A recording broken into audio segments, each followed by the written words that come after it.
I get a lot of questions about what are the advantages or disadvantages associated with buying a new home as opposed to a home previously lived in. So let's talk about that a little bit. Okay, some things to be aware of, when purchasing a new property is things that are not included.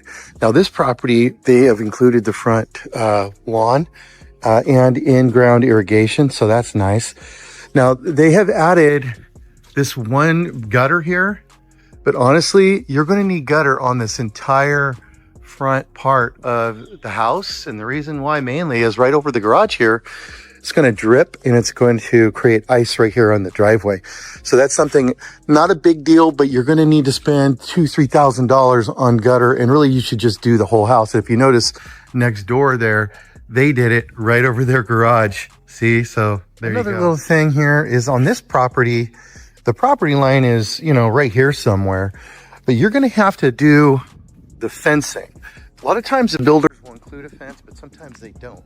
And on this property, a full fence is probably going to be around $10,000.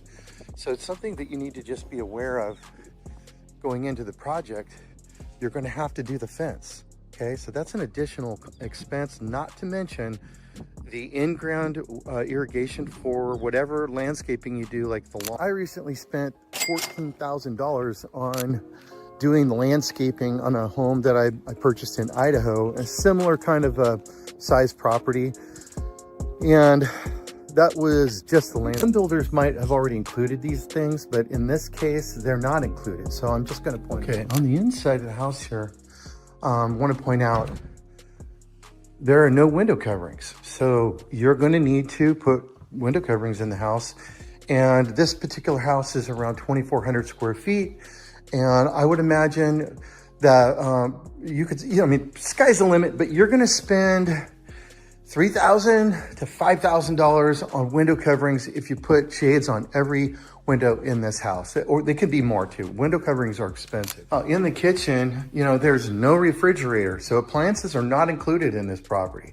That's $1,000 or that's $3,000. Laundry room is empty. You need a washer and a dryer, so that's going to be whatever you want to spend on a washer and dryer, and they're expensive. So another thing here in the garage is there's no storage, and you notice that the walls are not painted. So this is the way it will come. Some homes, they'll have a painted walls and they'll have some storage already in, but in this case, you would have to paint this if you want to finish it out. Not a big deal for some people, but if you wanted to match the house, you need to paint it, and then you need to figure out your storage. Now, one thing I want to point out here in the garage is they did something brilliant, and they put the HVAC unit up on the ceiling. And that's so great because normally they would have it right here and it's right in the way, or they would have it up in the ceiling in the attic, and that can create problems with ice dams.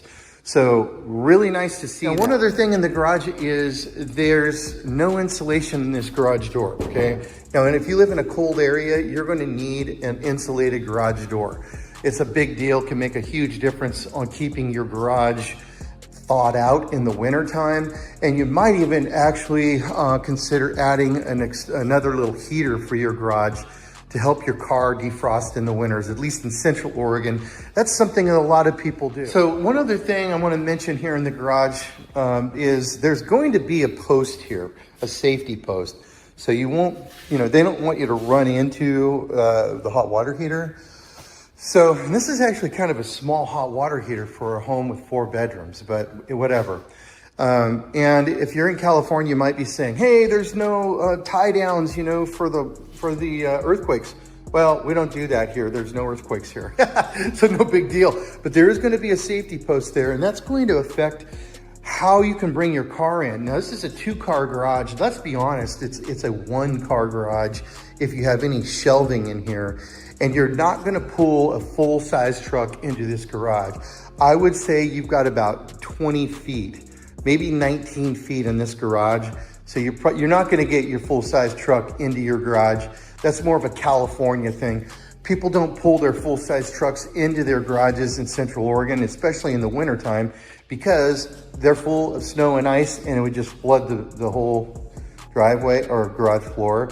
But they did do a nice job on this garage floor. The way they cut this and sealed it, it looks great. Something I'll throw in here concerning the appliances I mentioned that you might have to buy. Always buy the warranty on the appliances. Always. I recently had a situation on appliances I was buying for one of my rentals, and within 2 months, I replaced the brand new refrigerator 4 times. I bought it from Home Depot. It was a special. They had like a $1,300 refrigerator, had it installed, and immediately it didn't work. Replaced it. Finally got one that worked. I mean, appliances these days are garbage. Buy the home warranty on your appliances, and buy an additional home warranty on your home if it's not a brand new home. And upstairs in the bonus room, there's 1, 2, 3, 4, 5, 6 windows, and they're large windows. Interestingly, this window opens, these don't open. That one doesn't open. So there's really only one window in here that opens for airflow, kind of unusual. But you're definitely gonna want window coverings on these for privacy if you're up here. So upstairs in the main bedroom, in the bathroom here, it's nice they put a frosted window here above the tub, and that's great. I would have frosted that if not. So that's nice that they did that. That's an up. You know, little things to look for. I don't care if it's a new house or not, but I mean, these cabinet here could have been adjusted a lot better.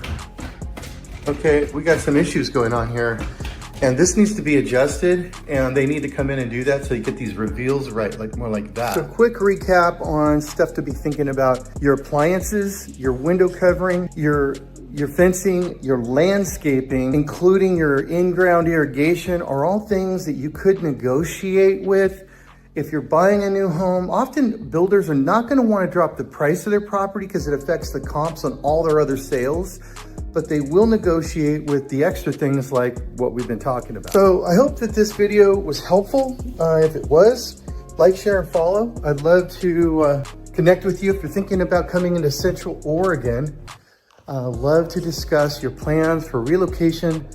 Contact me, MrBendOregon.com, and I hope to talk to you soon. Have a great day.